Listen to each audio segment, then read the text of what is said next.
میرے بھائیوں اور دوستو، مقصد یہ ہے کہ محنت میں حضور اکرم صلی اللہ علیہ وسلم کا طریقہ زندہ ہو اور زندگی کے شعبوں میں حضور اکرم صلی اللہ علیہ وسلم کے طریقے چالو ہوں، جس کی صورت یقینوں کا زندہ کرنا اور عبادات کا صحیح نہج پر قائم کرنا اور حضور صلی اللہ علیہ وسلم کے اخلاق کی مشق کرنا اور ان ساری چیزوں کے وجود میں آنے کے لیے علم و ذکر کی عام فضائیں قائم کرنا ہے، جس کا طریقہ یہ ہے کہ وہ اعمال جن میں بظاہر انسان کو اس دنیا کی کامیابیاں ملتی ہوئی دکھائی نہیں دیتی اور اللہ کے رسول نے ان میں کامیابیاں بتلائی ہیں، مثلاً عبادات و اخلاق، اور ان کو ان کی حقیقت پہ لانے کے لیے محنت کرنا،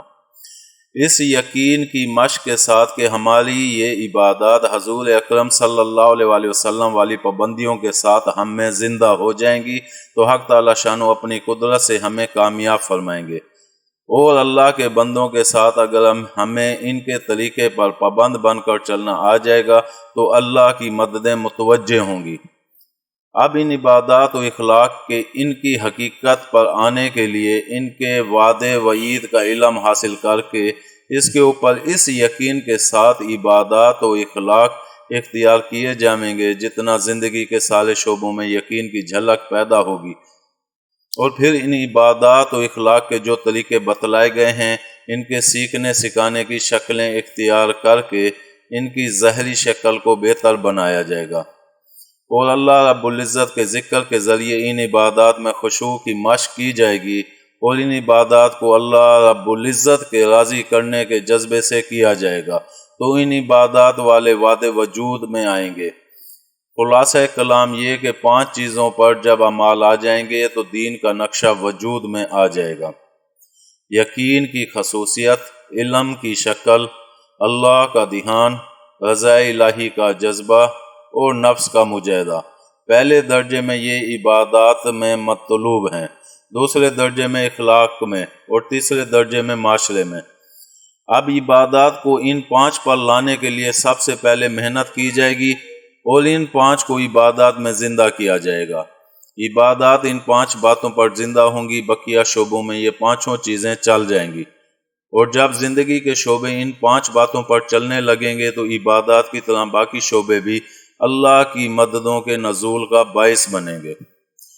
بس تبلیغ کا طریقہ کار اپنی عبادات کو ان 5 باتوں کے ساتھ عبادات کی مشق کی طرف کھینچنا ہے، اس کے لیے مقام پر محنتیں کرنی ہیں اور اسی کی محنت کے لیے علاقوں میں پھرنا ہے اور ملکوں میں جانا ہے۔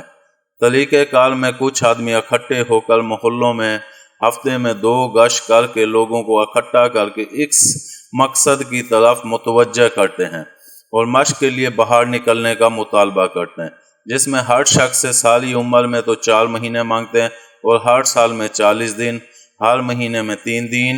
اپنی اپنی وسعت کے مطابق خرچہ لے کر نکلنے پر آمادہ کرتے ہیں۔ جو لوگ تیار ہو جاتے ہیں ان کو جماعتیں بنا کر روانہ کر دیتے ہیں، اور جن جگہوں پر اس کام کے جاننے والے ہیں ان کی زیر نگرانی اس مشق کے طریقے سیکھنے کے لیے روانہ کر دیتے ہیں۔ جو لوگ سیکھ جاتے ہیں ان کو دوسرے علاقوں اور ملکوں میں اس مقصد اور طریقہ کار پھیلانے کے لیے ان کے اپنے خرچوں کے ساتھ روانہ کر دیا جاتا ہے۔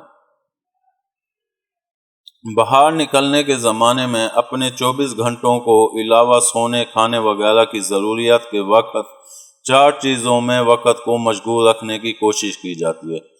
کچھ وقت اس کام کی دعوت میں خرچ کیا جاتا ہے جس کے لیے خصوصی افراد سے بات چیت کرنے کے لیے 2-3 افراد بھیج دیے جاتے ہیں جو سلیقے سے انہیں اس بات کو سمجھائیں اور اپنے ساتھ محنت میں شریک ہونے پر آمادہ کریں۔ کچھ وقت پوری جماعت پورے محلے یا بازار میں گشت کرے، مسجدوں میں جمع کر کے عام مجمع کو اس بات کو سمجھانے کی کوشش کرتے ہیں، اور جو جتنے وقت کے لیے تیار ہو جائے اللہ رب العزت کی توفیق سے انہیں پھر دوسری جگہ اسی مشق کے لیے روانہ کر دیا جاتا ہے۔ اس سے فراغت پر تعلیم کے حلقے قائم کیے جاتے ہیں جن میں دین کے جذبات پیدا کرنے والی کتابوں کی تعلیم ہوتی ہے، یعنی ایک آدمی سناتا ہے اور سب غور سے بیٹھ کر سنتے ہیں، اور کچھ وقت نماز کی چیزوں کے سیکھنے سکھانے میں خرچ کرتے ہیں۔ اس کے علاوہ نمازوں کے خشوع و خضوع کی مشق کے ساتھ کثرت کرنے کو کہتے ہیں، اور بقیہ وقت قرآن پاک کی تلاوت میں اور تسبیحات و اذکار میں مشغول رکھنے کی تاکید کی جاتی ہے۔ اس کے علاوہ معاشرت میں اپنی طبیعت کے خلاف ایک دوسرے کی خدمت گزاری، قدر و منزلت، اکرام و اعزاز کی مشق کی طرف متوجہ کیا جاتا ہے۔ کھانا پکانا، بوجھ اٹھانا، ضروریات کی فراہمی نوبت بنوبت جماعت کے افراد کرتے ہیں، اور آپس کی ہمدردی، غم گساری کا مادہ پیدا کرنے کی مشق کی طرف متوجہ کیا جاتا ہے۔ نکلنے کے زمانے میں سوائے ان بنیادی مشق کی باتوں اور کام کے اور کسی بھی کام اور بات کی طرف متوجہ نہ ہو، تاکہ پوری توجہ کے ساتھ یہ مشق کرنے سے یہ راستہ زندہ ہو۔ جب جماعتوں سے مقام پر واپس ہو جائیں تو ان سارے عملوں کی اپنے مقام پر کرنے کی کوشش، اگرچہ تھوڑی مقدار میں ہو، جن کی مشق کے لیے نکلے تھے، جس کا کم سے کم ضابطہ یہ ہے کہ ہفتے میں 2 گشت کر لیا کریں، روزانہ گھنٹہ بھر تعلیم کرتے رہیں، کسی ایک شب میں جمع ہو کر اس محنت کے وجود میں آنے کے لیے محنت کر لیا کریں، اور نوافل اور تسبیحات کا کوئی نہ کوئی معیار قائم کر لیں اور اس کی پابندی کرتے رہیں۔ آخری بات یہ ہے کہ مقامی اور بیرونی جتنی قسم کی بھی محنتیں کی جائیں، دعوت کی، تعلیم کی، عبادات کی، اخلاق کی، اس میں جان و مال لگانا مقصود ہو، محض اس لیے کہ اللہ رب العزت راضی ہوں، اور امت میں اللہ رب العزت کے راضی کرنے کے لیے محنت کا، جان و مال کے خرچ کا رواج پڑے، کیونکہ اخلاص کے بغیر کسی عمل کا ثمرہ مرتب نہیں ہوتا۔ حب جاہ، شہرت، ریا، لالچ وغیرہ خبیث و مہلک صفات سے احتراز کی پوری کوشش کی جائے، یہاں تک کہ اگر کسی کے کھانے کی بھی دعوت قبول کی جاوے تو ان کا لالچ قبول کی وجہ نہ ہو بلکہ کام کے لیے مفید ہونا، اس کے قبول کرنے میں طمع نظر ہو۔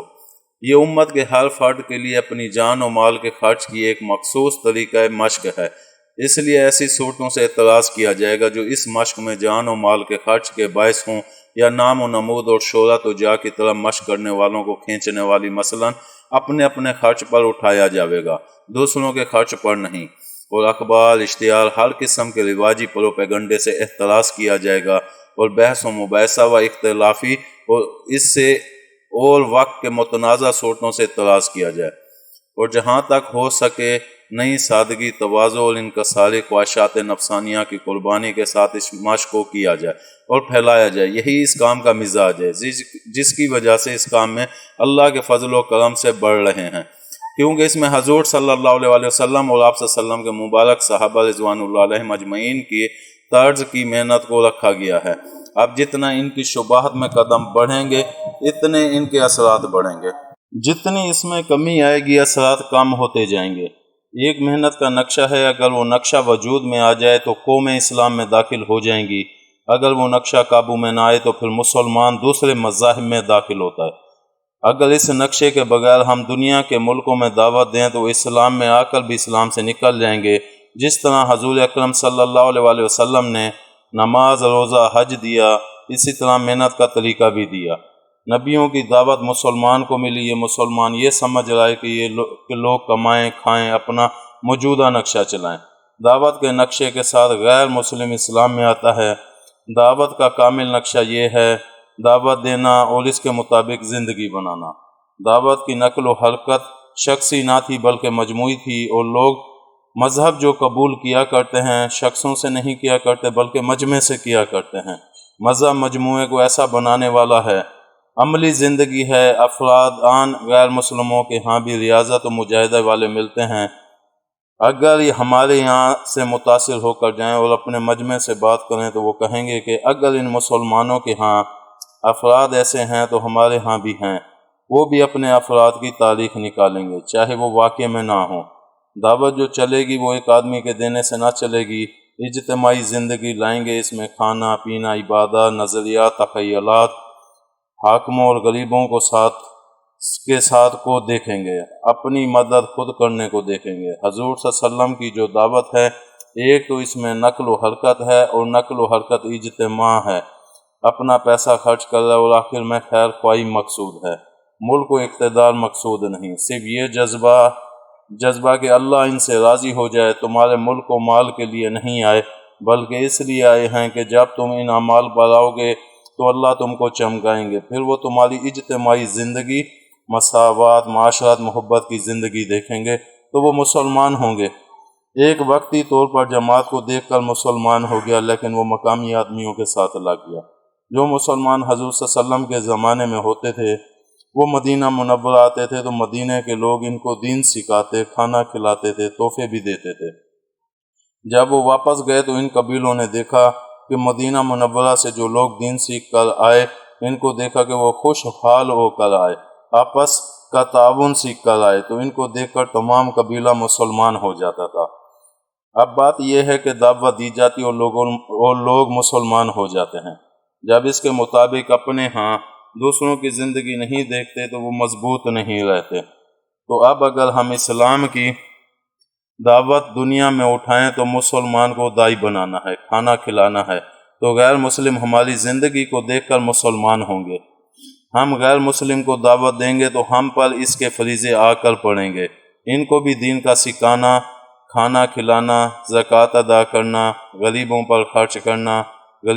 خرچ کرنا ہم پر آئے گا۔ اگر ہماری ایسی فضا نہ ہوگی تو اگر 1% مسلمان ہو بھی گیا تو زندگی دیکھ کر اپنے مذہب میں واپس لوٹ جائے گا۔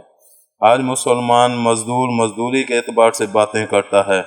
آپس میں بغیر مسلم اور غیر مسلم کی تفریق کی یونینیں ہیں، زارعین کی، مزدوروں کی، تاجروں کی یونینیں ہیں۔ اب کاموں کے کرنے کے طریقے غیر مسلموں کے آ گئے۔ ایسی صورت میں اگر کمیونسٹ کوئی تحریک اٹھائیں تو وہ یونین والے آئیں گے ان کے کہنے پر اور سب ان کی طرف ہو جائیں گے۔ اسی طرح سرمایہ دار کو گولی لگے تو جو اس کی مدد کو آئے گا تو یہ معلوم ہو جائے گا کہ امریکہ کے کتنے ساتھی ہیں اور کمیونسٹ کتنے ہیں۔ حضور اکرم صلی اللہ علیہ وسلم کے زمانے میں ایسا نقشہ بنایا گیا تھا کہ دعوت، تعلیم، عبادات سب کا مزاج بن گیا تھا۔ اب تو دعوت دی اور اس کو نظام الدین ریمنڈ جا کر سیکھ کر آؤ کہہ دیتے ہیں۔ جب امت کا مزاج ایسا بن جاوے تو ہر جگہ کے لوگ سکھانے والے بن جائیں گے۔ دعوت آج کے مفہوم میں خالی دوسروں کو قائل کر دینا ہے۔ حضور اکرم صلی اللہ علیہ وسلم والا جو نقشہ ہے کہ دعوت کا ایسا ہو جا کہ اگر وہ مرتد ہو جائے تو اس کو سمجھائے بجھائے، اگر نہ سمجھے تو اس کو قتل کر دے، لیکن جب قتل کریں تو کوئی ہاتھ نہ اٹھا سکے۔ جب تک کفر کی چالیں چلیں گی اس وقت تک چالیں چلائیں گے، اور جب چالیں نہ چلیں گی تو تشدد پر آئیں گے۔ ہم داعی تیار کر رہے ہیں، پیسے سے کب تک دعوت چلائیں گے؟ کب تک پیسے سے تعلیم چلائیں گے؟ بغیر ٹریننگ کے اپنے ہی کو ماریں گے۔ پہلے سے کیونکہ کام نظام الدین سے ہو رہا ہے اس لیے ان سے مشورہ کرنے کے لیے ان کو بلاتے ہیں،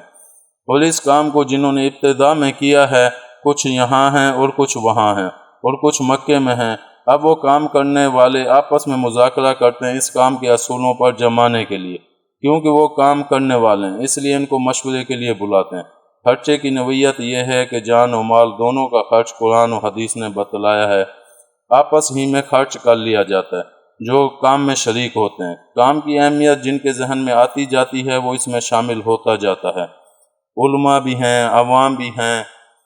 اور علماء کے دوسرے دینی کام بھی ذمہ ہیں، اس لیے اسی میں کم شرکت کر پاتے ہیں۔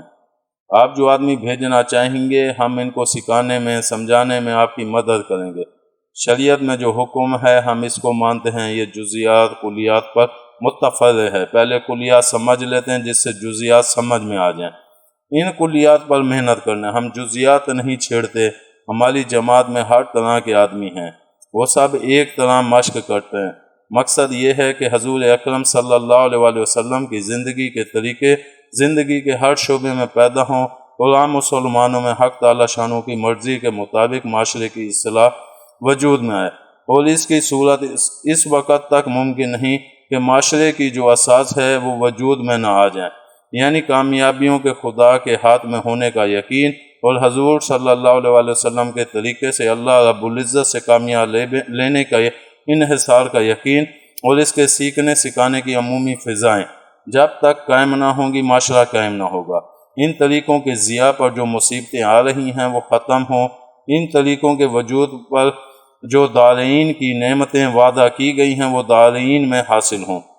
ہمارا کام ہے پبلک کے جان و مال کو اسلام کے پھیلانے میں لگانا۔ اسلام طریقوں کا ہے، اور جب خصوصیت پیدا ہو، جب چیز پھیلا کرتی ہے اور جب پبلک میں اسلامی خصوصیات پیدا ہوں گی تو لوگوں کو بدلنا خود اسلام کی دعوت ہے۔